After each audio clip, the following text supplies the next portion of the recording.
Datuk Haji Jamil Khair Haji Bahrum dan isteri tercinta Datin Hajah Fatmawati Saidin yang telah menetap di Kampung Batu Muda Jalan Ipoh, Kuala Lumpur sejak 11 tahun yang lalu. Berasal dari Sedakayan Kedah dan dilahirkan pada 25 Jun 1961, beliau telah meraih pelbagai anugerah dan pengiktirafan sejak penglibatannya dalam Angkatan Tentera pada tahun 1986 hingga kini.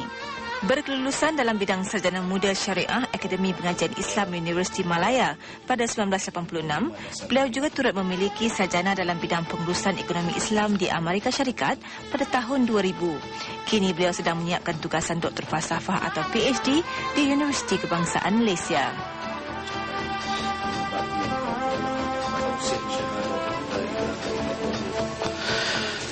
Bismillahirrahmanirrahim. Iqra bismi rabbikal ladzi khalaqal insana min 'alaq. Tuan-tuan sidang penonton yang dirahmati Allah sekalian, pada kesempatan di suasana ini kita merasakan berdasarkan pada ayat yang telah saya bacakan tadi sebentar, kita melihat bahawa di antara tuntutan yang penting di dalam kehidupan umat Islam ialah tuntutan ilmu.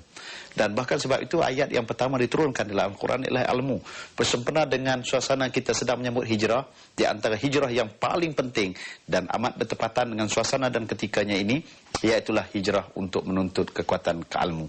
Maka sebab itu kita mengharapkan pada kali ini dan sekian kali akan datang nanti insya-Allah, umat Islam yang diberikan dengan kekuatan ilmu ini, yang bukan hanya ilmu dibaca tetapi ilmu yang diamalkan. Iqra bismi rabbikal ladzi khalaq. Bacalah dengan nama Tuhanmu, bukan sekadar bacaan tetapi dihubung kaitkan dengan Allah Subhanahu wa taala. Kalau ini dapat kita perbuat, kita akan sentiasa menjaga diri kita dan hubungan kita dengan Allah Subhanahu wa taala. Bismillahirrahmanirrahim. Allahumma barik lana fi ma razaqtana. Amin. Wa qina azabannar. Amin. Sidang penonton yang dirahmati Allah sekalian, pada kesempatan pada kali ini kita bertemu, kita melihat sebenarnya dalam makanan kita sebenarnya selain di sebalik tuntutan kita untuk makan ini, Al-Quran menyebut kulu min thayyibat, makanlah benda-benda yang daripada yang baik, halalan thayyiban, yang halal dan juga baik. Tetapi tersembunyi di sebalik konsep makan ini juga ialah apabila kita dapat makan bersama-sama, terutamanya dengan keluarga, anak-anak terutamanya, apabila kita dapat makan bersama ini, dia menjalinkan hubungan di antara hubungan kekeluargaan yang bertaut erat melalui perhubungan kita makan secara bersama. Sebab secara tidak langsung, bukan tujuan bila makan untuk kita nak bersyarah, bukan tujuan untuk kita nak bercakap panjang dan sebagainya, tetapi duduk seketika bersama itu sudah menghubungkan satu ikatan yang di sana ada pertautan di dalam konteks bentuk makanannya yang bersama, makan dalam suasana berjimat cermat bersama, dan kadang-kadang secara tidak langsung semua ini telah membina satu kekuatan ukhuwah kekeluargaan yang begitu panjang, yang ianya berlaku dalam keadaan yang semacam tak terancang. Tetapi itulah di antara kelebihan untuk kita dapat makan bersama. Mudah-mudahan pada kesempatan yang ada kita dapat bersama dengan keluarga kita insya-Allah, dan untuk tujuan kita mempereratkan hubungan kekeluargaan. Walaupun Datin Hajah Fatmawati tidak dapat makan tengah hari bersama keluarga hari ini kerana terpaksa menghadiri mesyuarat, namun menyediakan juadah hasil air tangan sendiri tetap tidak dilupakan. Rumah tangga bahagia yang Jamil Khair.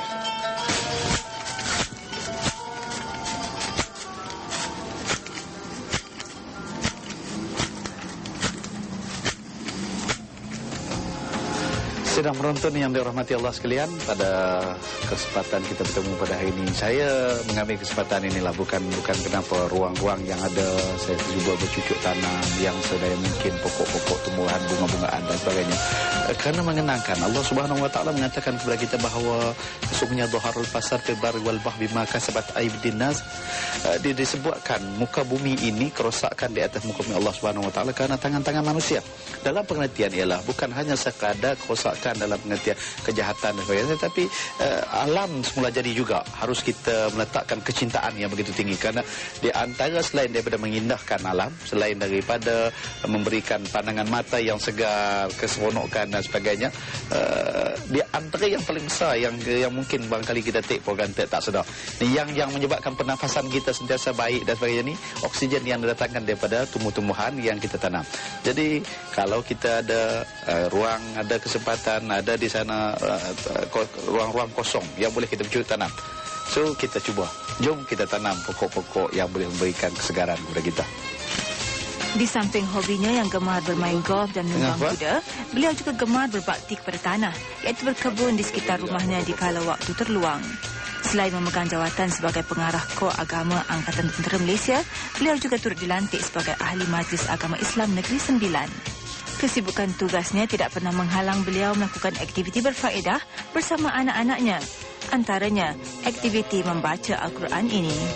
شيئا أن يقول له كن فيكون فسبحان الذي بيده ملكوت كل شيء وإليه ترجعون صدق الله العظيم.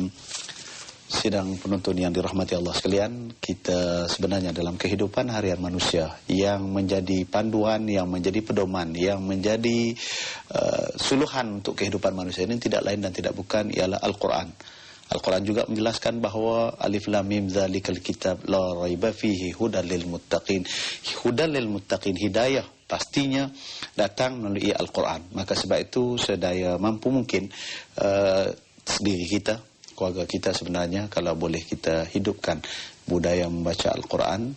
Semoga-moga Al-Quran ini membentuk kehidupan kita. Bahkan sebenarnya dalam hadis yang begitu banyak, Rasulullah menekankan pembacaan Al-Quran, satu huruf kalau diukur di sudut ganjarannya, maka 10 pahala.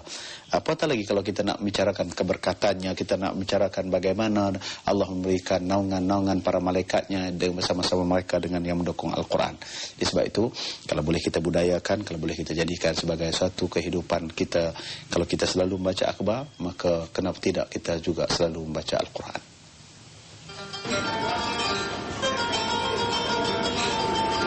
Alhamdulillah, semoga paparan Al-Hidayah dapat kita manfaatkan bersama dalam mencari keredaan ilahi.